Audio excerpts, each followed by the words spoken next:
오늘 하나님 말씀은 사도행전 6장 1절부터 4절까지 말씀입니다.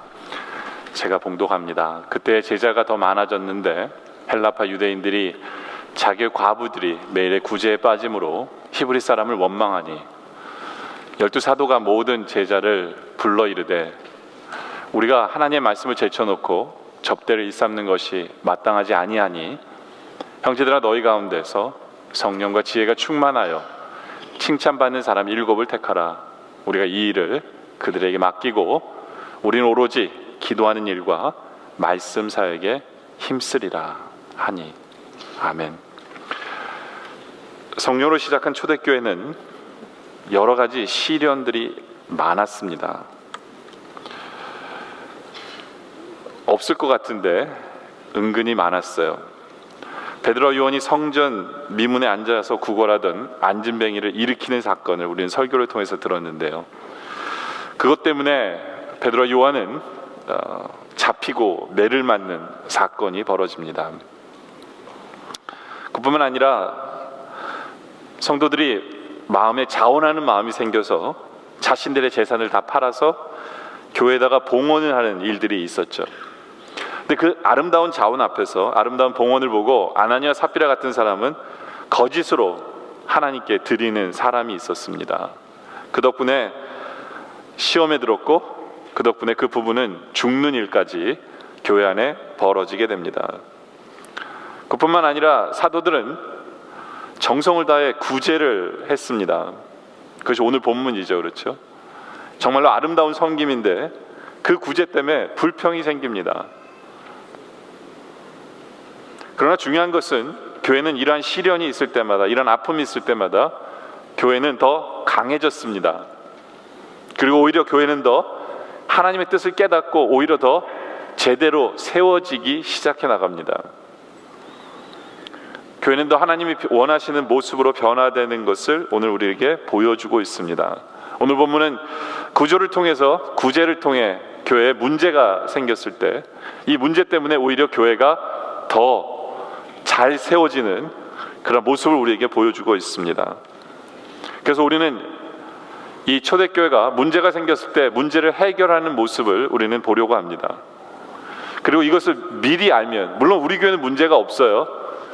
그러나 문제가 해결하는 방법을 우리가 미리 하면 이런 문제는 생기지 않겠죠. 그렇죠?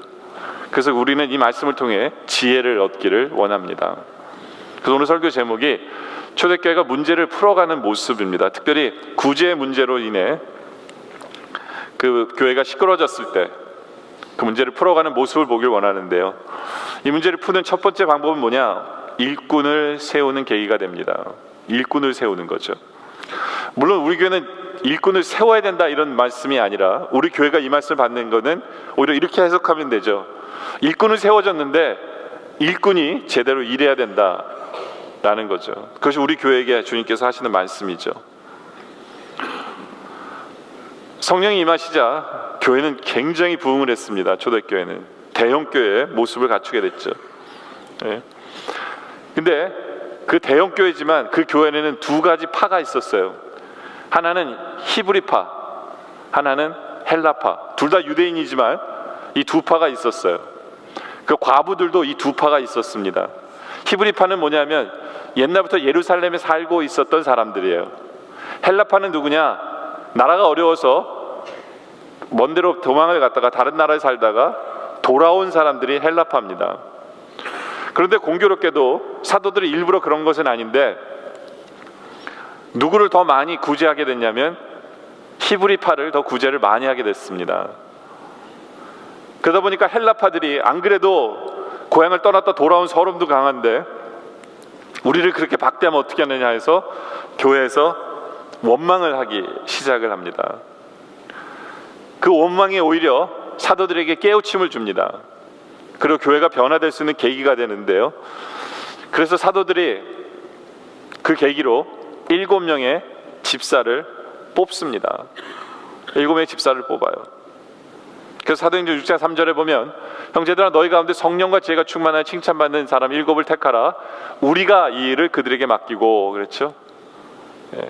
사도들이 했던 일을 이제는 집사들에게 맡깁니다. 맡겨요. 그리고 말하기를 4절에 우리는 오로지 기도하는 일과 말씀 사역에 힘쓰리라 라고 자신들이 원래 해야 되는 일에 이제 열심을 내겠다라고 이야기를 합니다. 여기서 이 일을 그들에게 맡기고라는 것은 이제는 왜 이 일이 생겼느냐, 왜 집사가 생겼느냐를 보여주는 모습입니다. 집사가 생긴 이유는 뭐냐? 지금 현재로 얘기하면 목회자를 돕기 위해서 세워지는 것이 직분자들입니다. 그래서 직분자들은 목회자를 도우면서 동역자의 길을 함께 걸어가는 것입니다. 어떤 사람은 그래요. 교회에서 장로를 세우는 이유는 목사를 견제하기 위해서 세우는 거다. 절대로 그렇지 않습니다. 동역하기 위해서예요. 동역하기 위해서. 만약에 그렇게 생각한다면 그것은 비성경적이고 마귀의 속임수죠. 그렇죠? 목회자는 양떼에게 비전을 제시하고 하나님의 뜻을 선포하고 하나님이 원하시는 그 꿈을 심어주는 것. 그래서 그것을 위해서 더욱더 목회자는 말씀 사역에 전무하고 기도해야 되는 이유가 거기 있는 거죠. 그렇다면 실제로 교회 일은 누가 하느냐? 교회의 손발이 되는 것은 누가 하느냐? 예배, 전도, 봉사, 양육, 친교, 관리, 이 구체적인 사역들을 누가 감당해야 되느냐? 그것은 바로 성도들이 해야 되는 거예요. 그래서 초대교회는 드디어 헌신된 평신도들이 나오기 시작을 합니다. 그렇죠? 여러분들 목회자는 이렇게 보면 돼요. 목회자는 감독과 코치라고 보면 돼요. 딱 맞아요. 선수들을 훈련시키고 전략을 세우고 선수들을 선발해서 임무를 주고 경기에 임하게 합니다. 그런데 선수들이 영 마음에 안 들어요. 뛰는 게 마음에 안 들어요. 그럼 코치에 가서 뛰어도 될까요? 감독에 가서 뛰어도 될까요? 그건 망존한 팀이죠. 그렇죠? 평신도들은 현장에서 뛰는 운동선수와 같아요. 감독의 훈련을 받고 감독의 뜻을 지시를 받아서 이제는 최선을 다해서 세상에 나가서 세상을 변화시키는데, 그리고 교회를 세우는데 쓰임받는 것, 그것이 평신도들의 할 일입니다. 그렇기 때문에 평신도들이 오히려 그들이 변해야 세상이 변한다라고 이야기할 수 있는 거예요. 여러분들, 초대교회 제일 첫 번째에 순교자가 평신도가 나온 거죠. 그죠? 사도가 아니었어요. 근데 그게 그럴 수밖에 없어요. 왜냐하면 사도들은 교회 안에서의 케어예요. 그러나 이제 평신도들은 그 말씀을 가지고 세상에 나갔기 때문에 첫 번째 순교자는 평신도로 나온 이유가 거기 있습니다. 왜냐하면 세상에 나가서 세상을 바꿔야 되는 일을 해나가는 것, 그것이 평신도들이 해야 될 일이기 때문에. 그렇다면 이 평신도들에게 주어지는 그 명칭들이 뭘까요? 명칭들이 뭘까요? 첫째는 일꾼이라는 명칭을 씁니다. 에베소서 6장 21절에 보면 사도 바울은 진실한 일꾼인 두기고라는 표현을 쓰면서 일꾼이라는 단어를 써요. 여기서 진실한 일꾼이라는 건 뭐냐면 그 사람이 교회에 큰 공을 세웠기 때문에 일꾼이 된 게 아니에요. 그 사람이 나이가 들었기 때문에 농공행상처럼 덤으로 직분을 땄다는 이야기도 아닙니다. 왜요? 일을 하기 위해서 부름을 받은 거예요. 다른 게 아니에요. 일을 하기 위해서 부름을 받은 것, 그것이 바로 여러분들입니다. 여러분들은 일꾼이에요. 일꾼. 명예직도 아니에요. 일꾼입니다. 그리고 또 이 일꾼들은 뭐 하라고 부름을 받았느냐? 에베소 4장 12절에 보면 봉사의 일을 하기 위해서 부름을 받은 겁니다. 봉사를 하게 하여 그리스도의 몸을 세우려 하며, 봉사를 통해서 그리스도의 몸인 교회를 세우기 위해서 봉사예요. 이 봉사라는 말은 대가가 없는 것을 의미합니다. 여러분들이 하는 교회 일에는 대가가 없어요. 오히려 여러분들은 대가가 없는 것뿐만 아니라 여러분들이 오히려 헌금을 드리죠. 그렇죠? 오히려 여러분들이 시간을 드리고 여러분들이 오히려 여러분의 힘을 드립니다. 그것이 봉사예요. 대가가 없어요. 네. 그러나 분명한 것은 이 땅에서는 대가가 없을지 모르지만 우리 하나님께서는 분명히 대가는 약속은 하세요. 그 요한계시록 2장 11절에 보면 내가 죽도록 충성하라, 그러면 내가 생명의 관을 내게 주리라 라고 말씀하시죠. 그렇죠? 저 천국에는 여러분들이 상급을 쌓아놓는 것이 이 땅에서의 봉사를 통해서 쌓는 것을 의미합니다. 그렇기 때문에 여러분들은 이 땅에서 여러분들의 모습은 이제는 일꾼으로서, 봉사자로서 충성을 다하는 것, 이것이 하나님이 여러분에게 요구하시는 거고, 그렇다면 저 천국에는 상급이, 면류관이 준비되어 있다라는 거죠. 따라서 구원은 믿음으로 얻는 거지만 상급은 일함으로 얻는 것입니다. 면류관은 일함으로 얻는 것이다 라는 거죠. 그런데 여러분들이 열심히 수고했어요. 그래서 하나님 여러분들에게 너 정말 열심히 했다라고 얘기하시면 여러분의 대답은 뭐라고 해야 될까요? 여러분의 대답은 뭐라고 해야 될까요? 누가복음 17장 10절에 보면 이 대답이 나오는데, 이와 같이 너희도 명령받은 것을 다 행한 후에 이르기를 우리는 무익한 종이라 우리가 해야 할 일을 한 것뿐이라 할지니라 라고 대답하라고 얘기했어요. 하나님, 저 정말 아무것도 아니에요. 주님 아니었으면 전요 아무것도 할 수 없는 사람이에요. 그런데 우리가 한 거 왜 했느냐? 이거 우리가 마땅히 해야 되는 일이에요, 주님. 이게 우리의 대답이라는 거죠. 이것이 여러분의 대답이길 원합니다. 누구에게 자랑하기 위해서, 누구에게 나타나기 위해서, 누구에게 뽐내기 위해서가 아니라 이건 우리의 마땅한 해야 될 일이라는 거예요. 그러면서 이 10절에 뭐라고 우리 스스로를 표현하냐면 또 다른 명칭이 나오는데 종이라는 명칭이 나옵니다. 난 무익한 종이다 라는 거예요. 이것이 우리의 모습입니다. 이것이 우리의 데피니션이에요. 우리는 일꾼입니다. 우리는 봉사자입니다. 우리는 종입니다 라는 거죠. 그렇죠? 종이라는 것은 대가를 바르지 않을 뿐만 아니라 이제는 심하게 얘기하면 심한 것도 아니죠. 노예죠. 그렇죠. 노예. 성경은 주를 위해서 일하는 사람들을 항상 종이라는 표현을 씁니다. 로마서 1장 1절에도 보면 예수 그리스도의 종 바울은, 빌립보서 1장 1절에 보면 그리스도 예수의 종 바울과 디모데는 계속해서 종이라는 표현을 씁니다. 종이라는 표현. 종이라는 것은 아무런 권리나 소유도 없어요. 그저 일만 하는 것이 종입니다. 그렇죠?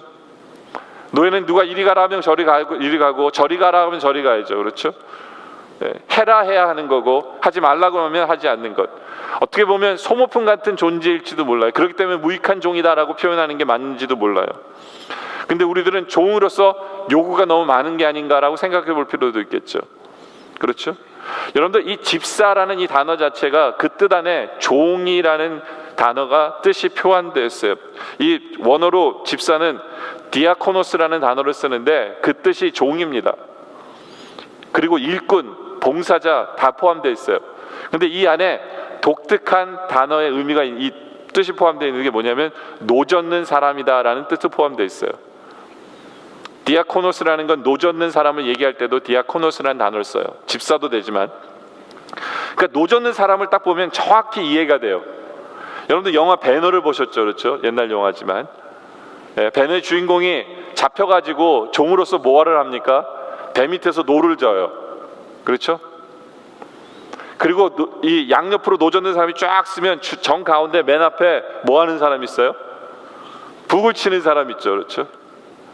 그래서 북을 빨리 치면 노를 빨리 져야 돼요. 평상시에는 천천히 졌다가 전쟁 시에는 빨리 가야 되면 막 빨라지면 빨리 가야 됩니다. 그리고 노를 만약에 북을 한쪽만 치면 한쪽 노만 져서 방향을 바꾸든가 이러한 일들을 다 북소리로서 압니다. 그렇죠? 여기에서 직분자는 노젓는 성도들이에요. 그리고 북을 치는 사람은 누구일까요? 바로 저입니다. 그렇죠? 북을 치는 사람도 내 마음대로 치는 게 아니라 위의 명령을 받고 부르쳐야 돼요. 하나님의 뜻을 받아서 그 뜻을 전달했을 때 우리 할 일은 그 명령에 의해서 노를 젓는 사람, 그것에 순종하는 사람, 그것이 여러분의 모습입니다. 여러분들 교회의 일꾼이라는 것은 계급장을 어깨에 달고 과시하는 사람이 아니에요. 그냥 묵묵히 배 밑에서 노를 젓는 사람이고, 북소리가 빠르면 빠르게, 느리면 느리게 노를 젓고 묵묵히 노를 저을 따름입니다. 그것이 바로 주님이 원하시는 바다라는 거죠. 그리고 이 종이라는 것은 또 다른 출애굽기에 보면, 출애굽기 21장에 보면 한 아름다운 종의 모습이 나옵니다. 우리가 그 종을 생각해 봐야 되는데 그게 뭐냐면 안식년이 됐어요. 그래서 이제는 종이 자유인이 되도록 돼 있어요. 법적으로 자유할 수 있어요. 그래서 주인이 얘기합니다. 너는 이제 자유인이야, 가라 했는데 이 종이 뭐라고 그러냐면 아닙니다. 저는 영원히 주인을 섬기기를 원합니다. 그런 사람이 생기면 뭐 하라고 그랬어요? 귀를 뚫어주라는 거예요. 이게 영원히 종이라는 의미예요. 그 귀를 뚫어주세요. 저는 영원히 주인을 섬기길 원합니다 라는 그런 스토리가 나와요. 그런 법이 나와요. 아니, 세상에 미친놈도 아니고 영원히 자유라는데 왜 자유는 누리지 않고 종이 된다고 하는 그런 사람이 누가 있어라고 할지 모르지만 그게 바로 우리가 돼야 된다는 거예요. 그리스도의 은혜로 말미암아 주님, 저는 영원히 주의 종으로 살길 원합니다. 저는 주님께 매이길 원합니다. 주님의 말씀에 절대적으로 순종하기 원합니다. 바로 이 모습이 아름다운 성도의 모습이고 우리의 모습이어야 된다라고 이야기하는 겁니다. 물론 종의 삶은 힘들고 괴로울 때도 있어요. 그러나 주님이 먼저 고난을 당하셨고 주님이 먼저 십자가 지셨기에 이제는 그 십자가의 길을 우리도 자원해서 걸어가길 원하는 것, 그것이 바로 우리 주님이 우리에게 원하시는 거예요. 원하시는 바다. 그렇다면 그 일꾼은 어떤 모습으로 살아야 될까요? 어떤 모습으로 일꾼은 살아야 할까? 오늘 본문 말씀은 어떤 사람을 집사로 세우는 조건이 있어요. 우리 스스로가 돌아봐야 돼요. 우리의 모습은 어떠했는지. 사도행전 6장 3절에 보면 이들의 조건은, 집사의 조건은, 형제들아 너희 가운데 세 가지죠. 성령이 충만하고 지혜가 충만하고 칭찬받는 사람이어야 된다. 이 세 가지가 집사의 조건이에요. 이런 사람들을 뽑아야 된다. 여러분들, 우리는 이미 일하는 사람들이고 이미 집사고 이미 성도들입니다. 그때 한번 돌아봐야 돼요. 나의 모습은 어떠한가. 솔직히 저희 교회는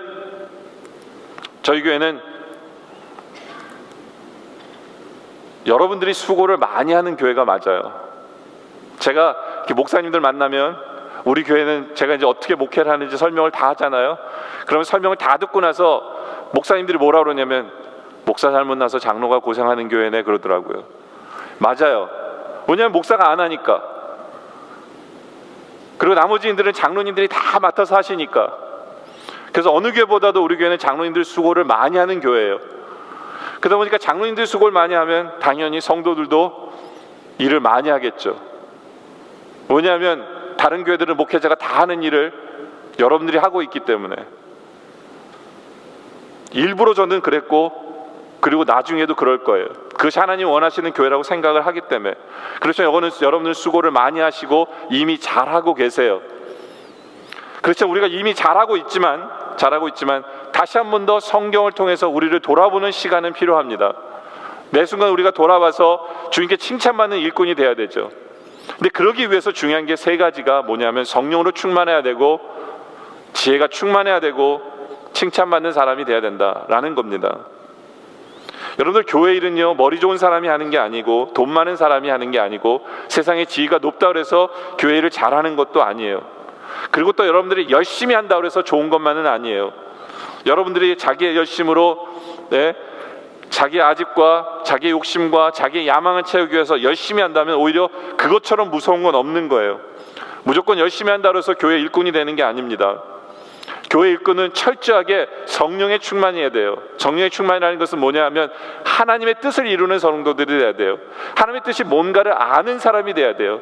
하나님의 뜻을 알기 위해서 성령 충만해야 되는 거거든요. 그리고 하나님이 주시는 능력으로 그 일을 감당해 나가야 되는 거예요. 그것이 성령 충만이에요. 그리고 지혜 충만이라는 것도 성령께서 주시는 지혜로 일을 하는 거예요. 세상적인 방법으로 일을 하는 게 아니라 성령께서 주신 지혜가 충만해서 그 지혜로 해나가는 거예요. 그 지혜는 사람을 세우는 지혜입니다. 그 지혜는 사람에게 아픔을 주고 교회에 이익을 주는 게 아니라 사람을 세우고 사람에게 복을 주고 그래서 함께 성장하는 그것이 지혜예요. 그리고 무엇보다 칭찬받는 성도가 돼야 돼요. 칭찬받는 성도. 얼마 전에, 얼마도 아니죠, 몇 달 전에 한 여 탤런트가 어느 프로그램을 촬영하다가 여자 가수와 쌍욕을 하면서 싸운 것이 녹음이 되고 그게 이제 유튜브로 나와가지고 다 자기의 그 하던 프로에서 다 쫓겨나는 일이 있었죠. 그렇죠? 그러니까 예전에는 연기와 얼굴만 되면 되는데 이제는 인격까지 쫓아와야 되는 것이 탤런트 생활이다라고 볼 수 있어요. 그렇죠? 근데 여러분들, 탤런트 생활도 그런데 하물며 교회 일꾼은 더 중요하지 않을까요? 여러분들은 하나님의 얼굴이에요. 여러분들은 교회의 얼굴이기 때문에 여러분들을 통해서 하나님이 영광 받고 안 받고가 결정이 돼요. 근데 그런 것들이 뭐에서 나오느냐? 여러분의 인격에 대해서 인격으로 나오는 거예요. 저는 우리 영락의 성도들이 어디 가든지 나는 영락교회 교인입니다가 자랑스럽길 원해요. 왜요? 영락교회 교인들이 하나님의 뜻대로 행함으로 말미암아 하나님의 영광을 나타내는 여러분들이기 때문에, 바로 칭찬받는 여러분들이기 때문에 영락교인으로 사는 것이 자랑스럽기를 원합니다. 그것이 우리의 당연한 모습이 돼야 된다라는 거죠. 칭찬받는 집사님, 칭찬받는 성도들, 이것이 우리의 모습이어야 돼요. 여러분들 21세기 교회에 유행하는 집사의 등급이 있대요. 마치 고기 등급을 매기듯이 매겨서 좀 죄송하지만 제 1등급은 이렇대요. 암소 집사래요. 암소 집사라는 건 뭐냐면 교회 짐을 다 짊어지고 그리고 끝에 가서는 자기의 목숨까지도 내어놓는 사람이 1등급 집사라고 합니다. 2등급 집사는 양집사래요. 목회자가 이끄는 대로 순종하는 사람이 2등급 집사예요. 양집사예요. 근데 3등급은 막대기 집사라고 합니다. 열정이 없어요. 말라 빠졌어요. 하기는 해요. 근데 좋아해서 하는 것도 아니고 열정은 없어요. 예, 충성도 없어요. 4등급은 비행기 집사인데요. 누가 띄워주고 칭찬하면 좋아서 하는데 아무도 말하면 교회도 떠납니다. 5등급은 미꾸라지 집사인데요. 요리조리 잘도 빠지고 핑계대는 사람이 5등급이고요. 6등급은 개구리 집사인데 아무데나 퐁당퐁당 끼어들고 간섭하고 구설수 만드는 사람이 개구리 집사고요. 7등급은 염소 집사예요. 질투에 눈이 멀어 잡아당기고 갈라놓고 흩어놓고 그리고 자기는 높은 곳에서만 올라가려고 하는 것, 염소 집사. 그게 제 7등급이고요. 8등급이 이제 집사도 아니라 서서 잡사인데요. 술도 잡수고 담배도 잡수고 뭐 하지 말라는 거 다 하면서 그냥 그러면서도 교회 성도라고 얘기하면서 다니는 사람을 얘기합니다. 여러분들은 몇 등급이라고 생각하고 계십니까? 예. 여러분은 어떤 직분자의 모습으로 살아가고 있습니까?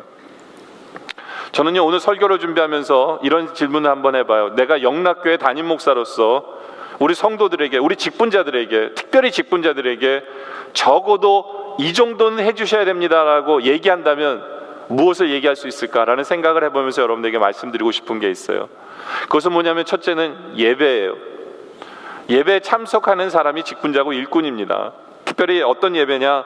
최소한 주일 낮 예배, 수요 예배, 토요 새벽 예배는 참석해야 되지 않을까라는 생각해요. 특별히 직분자라면.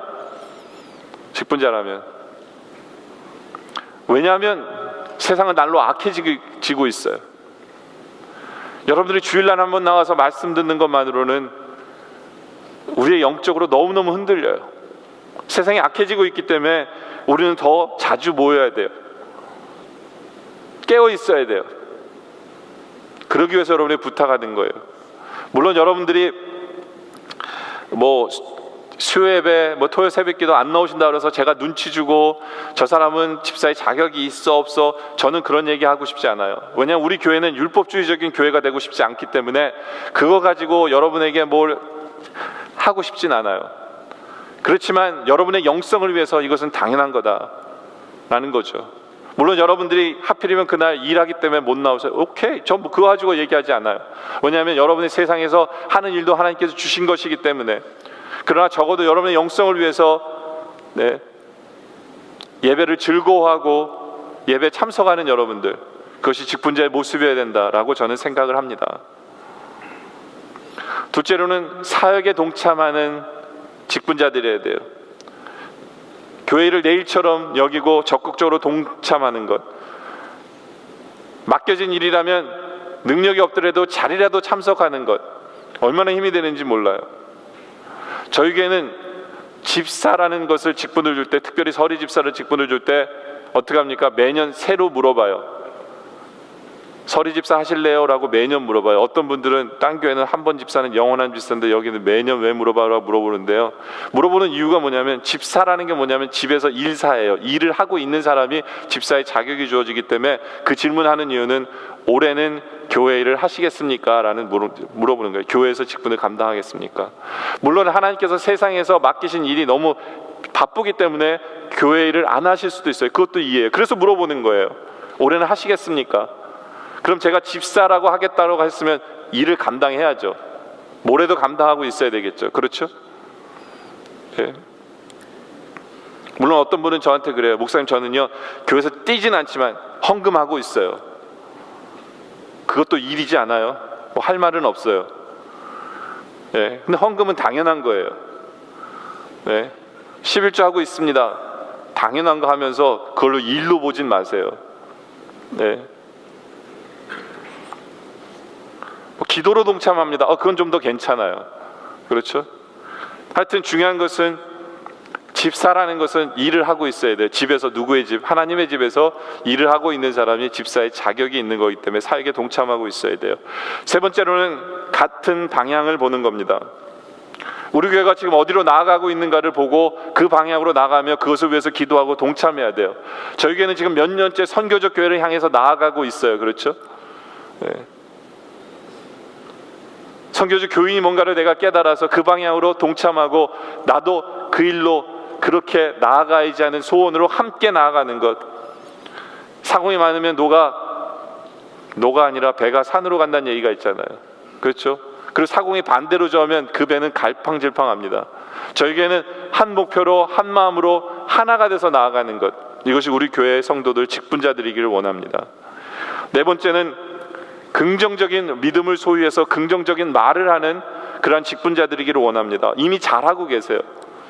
근데 이제 우리 교회 교인들은요, 긍정적인 말을 많이 하는 게 아니라 아무 말을 안 해요. 그냥 뭐 그것도 괜찮아요. 그런데 좀 더 저는 우리 성도들이 긍정적인 믿음 때문에 오히려 긍정적인 말을 하는 성도들이었으면 좋겠어요. 예. 힘을 주는 말, 믿음의 말, 예, 승리의 말, 성공의 말을 하는 그런 성도들이기를 원하고 그런 직분자들이기를 원합니다. 뭘 하려면 그건 안 돼요, 무조건 안 돼요. 예, 그게 아니라 하나님께 기도하고 하나님 원하시는 방향으로 긍정적으로 나아가는 그러한 성도들, 그러한 직분자들, 그것이 우리의 모습이기를 원합니다. 우리 직분자들, 그것이 우리 교회의 모습이기를 원합니다. 여러분들, 하나님께 주신 그 직분은요, 얼마나 영광스러운 자리인지를 여러분들이 아셔야 돼요. 왜 하나님께서 여러분에게 그 직분을 주셨어요? 여러분들 스스로는 나는 무익한 종이고 나는 부족한데 하나님 왜 나에게 직분을 주셨습니까? 그 이유는 디모데전서 1장 12절에 보면 이런 말씀이 있어요. 나를 능하게 하신 그리스도 예수 우리 주께 내가 감사함은 나를 충성되이 여기기 때문에 주신 거예요. 여러분을 충성되이 여기기 때문에 그 직분을 주신 거예요.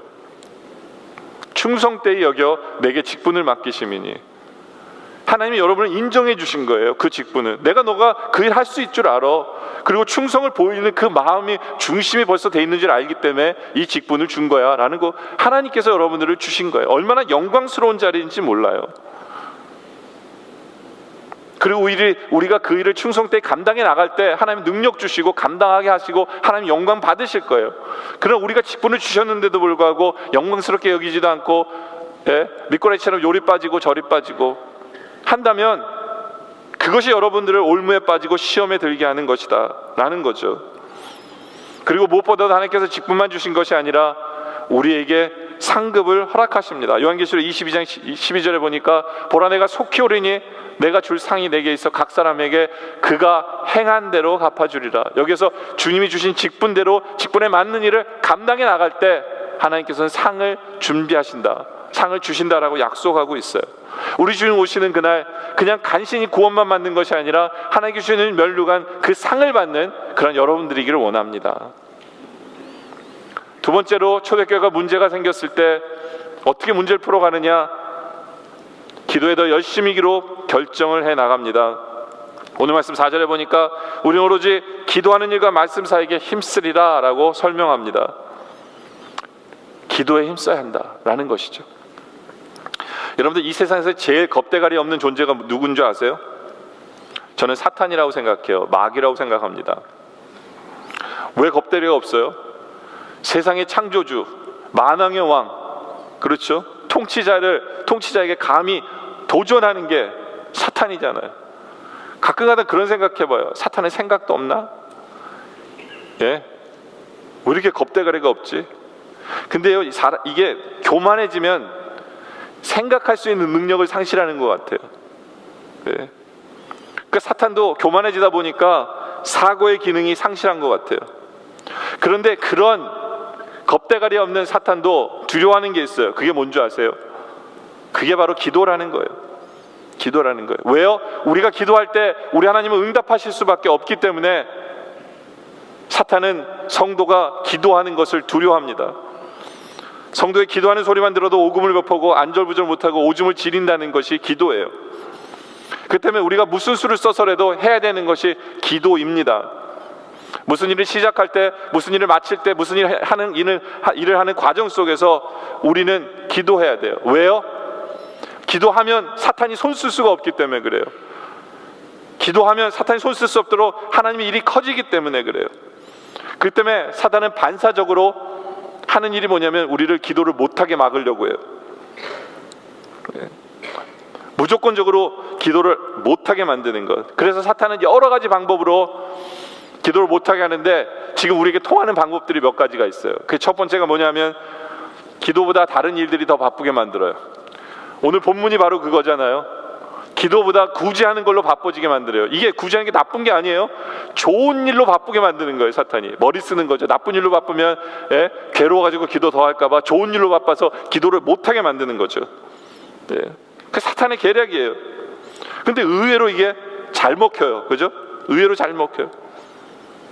여러분들, 우리가 정신없이 바쁘게 살며 기도 안 할 때 우리가 생각해야 될 인물이 한 명이 있어요. 그게 누구냐? 다니엘이에요. 다니엘은 당시 최고의 제국의 총리였어요. 얼마나 바빴을까요? 그죠? 거기다가 기도하면 죽인다라는 살벌한 명령까지 떨어졌어요. 그럼에도 불구하고 다니엘서 6장 10절에 보니까 다니엘이 이 조세에 왕의 도장이 찍힌 것을 알고도 자기 집에 들어가서는 윗방에 올라가 예루살렘을 향한 창문을 열고 전에 하던 대로 하루 3번씩 무릎을 꿇고 기도하며 그의 하나님께 감사하였더라라고 얘기합니다. 환경적 제한이 있음에도 불구하고, 그럼에도 불구하고 그는 늘 하던 대로 규칙대로 늘 기도하는 사람이었다. 그것도 감사의 기도를 하는 사람이었다. 여러분들, 이 다니엘이 굉장히 대단한 사람이에요. 왜냐하면 그가 살아서 정치를 하는 동안에 4번의 정권이 바뀝니다. 4번의 정권이 바뀌어요. 정말 4번의 정권이 바뀌는 동안에 세상에 이런 사람이 없는 게 4번의 정권이 바뀔 때마다 그는 다시 총리가 돼요. 4번 총리가 됐던 사람이에요. 얼마나 대단합니까? 정권이 우리나라처럼 뭐 대한민국 안에서 정권이 4개가 바뀌는 게 아니라 나라가 4번 바뀌어요. 제국이 바뀌어요. 그것도 그냥 나라가 아니라 제국이, 엠파이어의 왕권이 바뀝니다. 근데 바뀔 때마다 그는 총리였어요. 어떻게 그럴 수 있을까요? 그 이유는 기도하는 사람이었기 때문에 그래요. 그는 바쁘나 안 바쁘나 항상 때를 정해놓고 늘 기도하는 사람이었어요. 그러다 보니까 하나님께서 그를 사용하실 수밖에 없는 거죠. 여러분들, 우리도 마찬가지예요. 아무리 바빠도 기도를 빼먹어서는 안 돼요. 항상 기도하는 성도들, 그것이 여러분의 모습이길 원합니다. 또 사탄이 성공하는 또 다른 방법은 뭐냐면 기도의 열정을 식게 만들어요. 기도의 열정을 식게 만들어요. 오늘 말씀 4절에 보면, 다시 한 번 더 보면, 오직 기도하는 일과 말씀 사이에 힘쓴다라는 단어를 쓰죠. 힘쓴다라는 건 뭐냐면 바로 열정을 더하겠다는 거예요. 안 하고 있다는 얘기가 아니에요. 기도 이미 하고 있어요. 그런데 힘쓰다는 것은 뭐냐면 열정을 더하겠다라는 거죠. 열정은 거기에 휘발유를 붓는 거예요. 불씨에 휘발유를 붓겠다라는 얘기죠. 우리도 매 순간 우리의 기도를 점검하고 열정을 점검해야 돼요. 열정을 잃어버리지 말아야 된다라는 거죠. 사탄은 자꾸 우리가 기도하는 그 열정을 식게 만들고 싶어해요. 너 기도해봤자 응답 없어. 그래서 자꾸 우리가 기도하는 걸 한심하게 만들려고 해요. 야, 그래봤자 무슨 소용이냐? 네? 우리 기도에 대한 집중력을 흩뜨리려고 해요. 네. 그러나 그러면 그럴수록 우리는 더욱더 열심히 기도에 전념해야 돼요. 기도가 잘 안 되면 함께 드려야 돼요. 뭉쳐서 기도해야 돼요. 어느 목사님이 교회 열심히고 기도도 열심히 하는 성도가 어느 날부터 교회를 나오질 않아요. 그래서 이 목사님 그 집에 신방을 갔는데 아무 말씀도 안 하고 활활 타오르는 난로가에 가가지고 불 붙은 나무를 하나 딱 꺼냈어요. 그리고 땅에다 이렇게 내려놓습니다. 아무 말도 안 하고 그냥 기다리는 거예요. 근데 그 나무가 불이 꺼졌어요. 근데 이 성도도 되게 센스가 많은 사람이에요. 불이 딱 꺼지니까 목사님이 뭐라고 했냐면, 목사님 저 이제부터 다시 교회 나가서 열심히 기도하고 봉사하겠습니다 그런 거예요. 왜요? 그 뜻이 뭐예요? 그 열정이 식어버린 거예요. 기도하지 않고 교회 나오지도 않고 봉사도 나오지 않으니까 열정이 결국에는 꺼져버리는 거예요. 이것이 사탄이 원하는 거예요. 네? 천천히 못하게 해요. 천천히 안 하게 만들어요. 그럼 결국에는 그 열정이 식어서 기도하지 않게 돼요. 여러분들, 기도하면 할수록 기도의 불은 타오르게 되는 거거든요. 기도를 멈추지 마시기 바랍니다. 근데 기도할 때마다 늘 말씀 가지고 기도하세요. 나는 아무 문제 없어. 그러면 말씀으로 기도 제목을 삼아서 기도하세요. 지난 화요일 날 우리 중고등부 자녀들이 수양회를 하고 있는 날이에요. 근데 열왕기하 4장 19절과 4장 20절이 본문 말씀이었는데요. 그 아버지에게 이르되 내 머리야 내 머리야 하는지라, 아이가 내 머리야 내 머리야 이렇게 얘기한 거예요. 골치 아프다는 얘기죠. 근데 그의 아버지가 사환에게 말하여 그의 어머니에게 데려가라 하며 곧 어머니에게로 데려갔더니 나까지 어머니 무릎에 앉았다가 이 아들이 죽어요. 정말 갑자기 죽은 거예요. 이게 이제 본문 말씀이었어요. 우리 자녀들 수양 기간 동안에 갑자기 죽는 얘기가 나오니까 갑자기 옛날 일이 생각이 나더라고요. 무슨 일이 생각이 나냐면, 제가 예전에 섬겼던 교회에서 국민학교 아이들이 수양회를 갔다가 3시간 떨어진데 수양회를 갔다가 한 4학년짜리 아이가 물이 요 정도 깊이인데 빠져 죽었어요. 근데 아침에 없어졌는데 저녁에 알게 된 거예요. 그래서 빠져 죽었어요. 그래서 저희 교회 담임 목사님이, 제가 그 목사님한테 물어봤어요. 목사님 이제 제일 힘들었던 때가 언제예요? 그랬더니 바로 그때래요. 왜냐하면 3시간 떨어진데 이제 밤 12시에 연락을 받은 거예요, 이 담임 목사님이. 그래서 그 부모님을 모시고 한 차를 타고 애가 죽었다는 병원으로 3시간을 이제 운전해 가는 그 시간이 가장 힘들었대요. 가장 힘들었다고 얘기하더라고요. 갑자기 그 생각이 나더라고요. 당연히 뭐 하겠어요? 기도해야죠. 하나님께서 기도하라고 그러시는구나. 기도하라고 하시는구나. 하나님, 우리 자녀들 안전하게, 무엇보다 안전 지켜주세요. 안전하게 해주세요. 기도했죠. 그리고 우리 자녀들이 무사히 돌아왔어요. 무사히 돌아왔어요. 물론 여러분들은 그렇게 생각할지 모르지만 저는 기도 응답이라고 생각합니다. 기도 응답이라고 생각해요. 기도하게 하신 이유는, 하필이면 저 말씀을 주신 이유는 바로 기도하라는 거죠. 예. 안 그랬으면 어떤 일이 생겼을지도 모른다라고 저는 생각해요. 여러분들은 목사님 원래 뭐 당연하게 오는 걸 그걸 기도 응답으로 생각합니다. 근데 저는 그렇게 생각 안 해요. 그리고 저는 매 순간 그렇게 생각하지 않아요. 매 순간 하나님께서 우리에게 말씀을 주시면서 기도하라고 하는 제목은 우리가 기도했기 때문에 지켜주신 거고, 기도했기 때문에 인도하시는 거예요. 이것이 앞선 기도라는 거고 미리 기도하는 거예요. 여러분들, 우리가 말씀을 대하면 늘 기도 안 할 수 없어요. 왜요? 말씀을 통해서 늘 미리 우리에게 말씀을 통해서 기도 제목을 주시기 때문에. 기도 제목을 주시기 때문에. 항상 우리는 깨어있어 기도하는 여러분들, 그것이 우리 교회 성도들, 우리의 직분자들, 우리의 모든 성도들에게 모습이기를 원합니다. 기도는요, 우리의 삶이에요. 우리가 한 걸음을 뛰어넘는 그 순간도 기도하는 거예요. 기도는 삶이에요. 항상 기도는, 사탄은 그걸 뛰어놀려고 가지 내렸어요.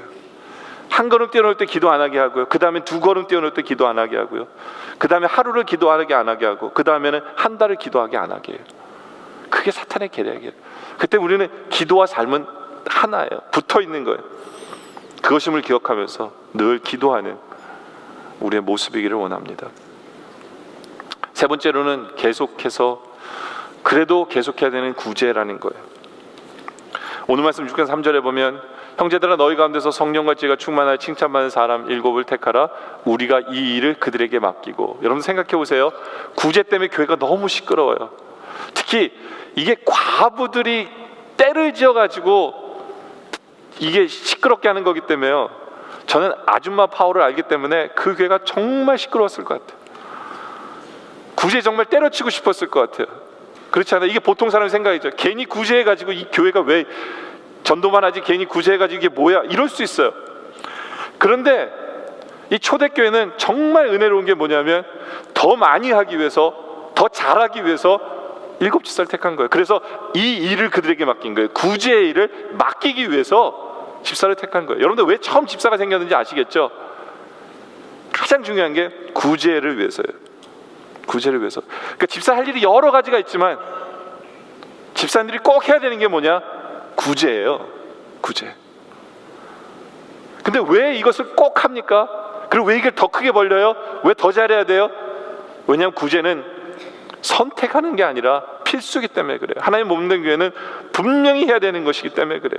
교회는 구제하기 위해서 존재하는 이유가 거기 있습니다. 이것을 잊지 말아야 돼요.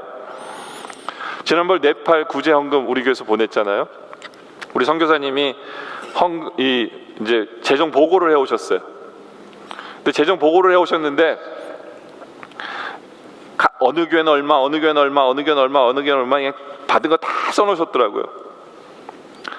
근데 목사가 그러면 안 되는데 제일 뭘 먼저 볼 줄 아세요? 우리 교회가 몇 번째일까, 이걸 보는 거예요. 참. 근데 제가 그거 보고요, 우리 교회가 되게 자랑스러웠어요. 왜냐면 우리 교회가 1등이었어요. 그 리스트 중에. 물론 이제 우리 그 선교사님이 후원하는 교회들이 다 조그만 교회인지 모르지만 우리 거 제일 많았어요. 처음이었던 것 같아요. 우리 교회가 그 구제 1등으로 헌금을 제일 많이 했던 것이 처음이었던 것 같아요. 너무 자랑스럽고 너무 감사한 거예요. 그리고 액수가 우리 교회가 2배 이상이에요. 그만큼 우리 교회가 많이 했더라고요. 솔직히 여러분들이 그 네팔 구제 헌금 보고 저도 놀랐거든요. 와, 우리 교회 성도들 정말 열심히구나. 근데 실제로 그 통계상으로도 보니까 우리 교회가 1등을 했었어요. 너무 감사했어요. 너무 감사했어요. 여러분들, 물론 여러분들은 저한테 그럴 거예요. 오른손이 하는 일을 왼손이 모르라고 그랬는데, 물론 성경에 분명히 써 있어요. 마태복음 6장 3절에 보니까 너는 구제할 때 오른손이 하는 것을 왼손이 모르게 하라 써 있어요. 근데 여러분들이 한 가지만 알면 안 돼요. 이 구제할 때는요 2가지 말씀을 붙들어야 되는데 이게 하나고요. 또 하나는 뭐냐면 마태복음 5장 14절의 말씀이에요. 똑같이 주님은 재밌게도 산상교훈에서 똑같은 말씀을 근데 다른 얘기를 하세요. 5장 14절에 너희는 세상의 빛이라 산 위에 있는 동네가 숨겨지지 못할 것이요 사람이 등불을 켜서 발 아래 두지 아니하고 등경 위에 두라 그랬어요. 남들이 다 보도록 그 빛을 빛이라고 그랬어요. 근데 이 빛이 뭐예요? 이같이 너희 빛이 사람 앞에 비치게 하여 그들로 너희 착한 행실을 보게 하라는 거예요.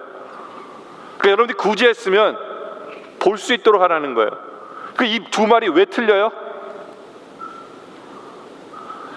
이게 뭐냐면 여러분들이 구제할 때, 어떤 착한 일을 할 때 남들을 보이려고 하지는 말라는 거예요. 그러나 이게 드러났으면 하나님의 영광을 드러내라는 얘기예요. 제가 이렇게 이 세상에 보면 안타까운 게 뭐냐면 우리 교회가 욕을 되게 많이 먹잖아요. 그렇죠? 욕을 되게 많이 먹어요. 욕을 되게 많이 먹어요. 그런데 교회가 은근히 하는 일이 많거든요. 제가 통계를 봤어요. 어떤 이런 재난이 생기던가 가난한 사람을 돕는 거든가 우리 한국에서 누가 제일 많이 하나? 그 봉사와 섬김과 구제와 이 재난 구조나 이거 누가 제일 많이 하나 봤더니 개신교 교회가 제일 많이 해요. 그리고 천주교와 개신교 합쳐서 70%가 한국에 있는 모든 구제 있죠. 모든 봉사, 모든 발렌티어 일들이요. 누가 다 하느냐? 교회가 70%래요. 예수 믿는 사람들이 70% 감당하고 있어요. 다시 말해서 교회가 싹 빠져버리잖아요. 그럼 한국은 정말 삭막한 나라가 돼요. 교회가 그만큼 하고 있어요. 그런데 우리는 오른손이 하는 일을 왼손이 모르게 하라고 그래가지고 드러내질 않아요. 어느 정도 안 드러내냐면 뭐 의사가 이제 누구를 이렇게 돕고 있잖아요. 그럼 신문기자 와서 인터뷰하려고 그러면요 화를 내면서 안 해요. 인터뷰하지 말라고. 좀 하면 어때요? 찾아왔잖아요. 그건 자기 뜻도 아니라 찾아왔어요. 그러면 그때 하나님의 얘기를 해야죠. 하나님의 영광을 드러내야죠. 근데 너무 안 해요. 그러다 보니까 욕을 먹기만 하고 하나님의 영광을 드러내지 못하는 그런 게 안타까운 것 같아요. 저 그래도 돼요. 그래도 돼요. 근데 여러분들 또 다른 거 하나는 남을 돕는 게 쉽지가 않아요. 그렇지 않아요? 돕다 보면 하기 싫을 때 참 많아져요. 네. 그래서 중단하는 사람도 많아요. 네. 어떤 사람은 예전에 그랬어요. 이제 예전 교회가 구제를 되게 많이 하던 교회인데요. 어느 집이 쌀이 필요할 것 같아서 쌀을 사다 드렸어요. 명절날. 그랬더니 그분이 뭐라 그러냐면 우리가 거진 줄 아냐고. 그렇게 야단맞은 적도 있어요. 어느 집은 냉장고가 망가져서 냉장고를 사다 줬더니 뭐라 그러냐면 이 조그만 냉장고 갖고 뭐 하냐고. 사오려면 좀 큰 걸 사오지. 그런 사람도 있어요. 그러면요, 솔직히 무슨 생각이 드냐면 내가 여기까지 와서 내가 지금 뭐 하고 있나 이런 생각도 들어요. 그렇죠? 그러다 보니까 오죽하면 저는 머리털 난 짐승은 구제하지 말라고 생각했는데 어떤 분이 그러더라고요. 그거 잘못됐다고. 근데 답을 얘기해 주셨는데 속담을 얘기했는데 기억이 안 나요. 근데 하여튼 여러분들이 알아서 들으세요. 그래서 우리 선조들이 머리털 난 짐승은 구제하지 말라고 그런 이유가 거기 있지 않았나요? 그럼에도 불구하고 우리는 해야 돼요. 교회가 그것 때문에 시험에 들었음에도 불구하고 해야 돼요. 왜요? 우리는 그 사람들 보면서 하는 게 아니라 하나님 바라보며 하는 거예요. 하나님이 원하시는 일이기 때문에 우리는 해야 돼요. 하나님 기뻐 받으시는 일이기 때문에 해야 돼요. 그리고 무엇보다도 구제하는 성도들에게 하나님께서 주시는 축복이 있어요.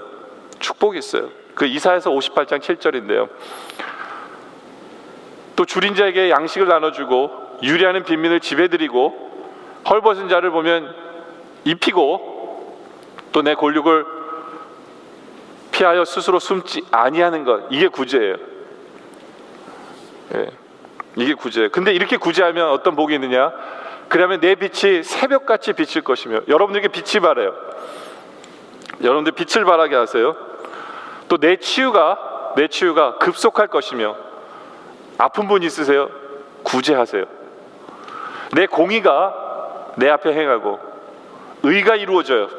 여러분들 열심히 한 대로 하나님께서 의를 이루세요. 땀 흘린 대로 채워주세요. 의를 이루세요. 그리고 여호와의 영광이 내 뒤에 호위한다고 그랬어요.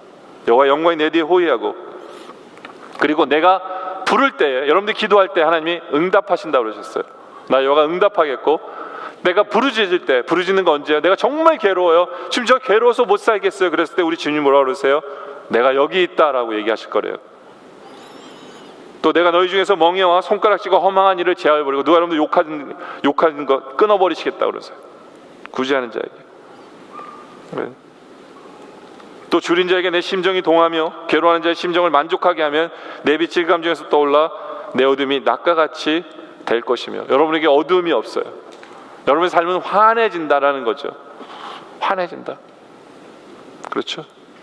그리고 11절에 보면 여호와가 너를 항상 인도하여 메마른 곳에서도 내 영혼을 만족하게 하고, 여러분의 영혼이 만족되어지고 내 뼈를 견고하게 하리니 너는 물된 동산 같겠고 물이 끊어지지 않은 샘 같을 것이다. 언제 이러한 복이 이루어져요? 구제하는 자에게 주시는 복이에요. 구제하는 자에게. 그렇죠? 그런데 반대로 구제하지 않는 자에게는 어떻게 돼요? 저주가 있다라고 심하게 얘기하세요. 잠언 28장 27절에 보면 가난한 자를 구제하는 자는 궁핍하지 않으리니와 못 본 채 하는 자에게는 저주가 크리라. 못 본 채 하는 저주가 크리라. 우리 하나님의 뜻이에요. 그렇기 때문에 이것은 선택입니다. 선택이 아니라 필수다라는 거죠. 그렇기 때문에 우리 여기 모든 성도들은 바로 구제에 동참하는 여러분들이기를 원합니다. 이제 말해서 결론을 내리죠. 여러분들 삶에 어떤 문제가 발생합니까? 교회에 어떤 문제가 발생하세요? 그만두라고 하는 게 아니에요. 오히려 더 열심으로 바르게 주님의 뜻을 이루어가는 거예요. 그렇기 때문에 우리 교회는 직분자들이 이제는 여러분들 맡은 일을 충성되이 감당하고 있는 여러분들이길 원합니다. 그리고 기도를 쉬지 아니하고 더 기도에 열심히, 아무리 바빠도 기도가 더 많이 하는 그런 여러분들이길 원합니다. 이제는 여러분 우리의 가진 것으로 나누며 구제하며 베풀며 살아가는 그러한 교회이길 원해요. 그래서 우리 교회는 어려움이 생기기 전에 미리 알아서 하는, 미리 열심으로 주님께 충성하는 주님의 뜻을 이루어드리는 그런 지혜로운 교회가 되기를 주님의 이름으로 축원합니다. 기도드리겠습니다.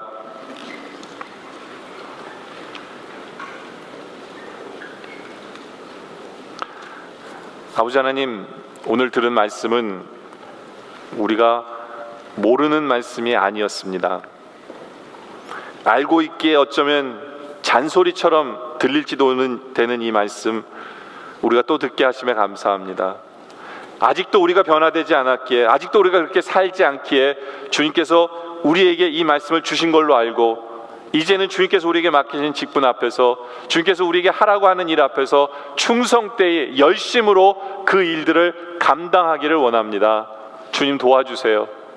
그리고 겸손하기 원합니다. 주님, 우리는 무익한 종입니다. 우리가 당연히 해야 될 바를 했습니다라고 주님 앞에 겸손하게 나가는 종이요, 일꾼이요, 봉사자 되게 하여 주시옵소서. 아버지 하나님, 우리가 기도로 쉬지 않게 하여 주시옵소서. 아무리 바빠도, 아무리 선한 일로 바쁠지라도 기도하는 주의 백성들 되게 하여 주시옵소서. 그래야 사탄을 무찌르는 우리 주의 백성들, 성도들 되게 하여 주시옵소서. 마땅히 해야 될 나누는 삶, 구제하는 일을 해나가는 성도들 되게 하여 주시옵소서. 그래야 주님께서 우리에게 준비해 놓으신 그 놀라운 축복들을 누리는 우리의 삶의 모습 되게 하여 주시옵소서. 주님, 열심으로 깨어서 주님을 섬기기를 원합니다. 주님, 성령님께서 우리를 붙드시고 열심케 하여 주시옵소서. 하늘의 상급을 쌓게 하여 주시옵소서. 예수님의 이름으로 기도드립니다. 아멘.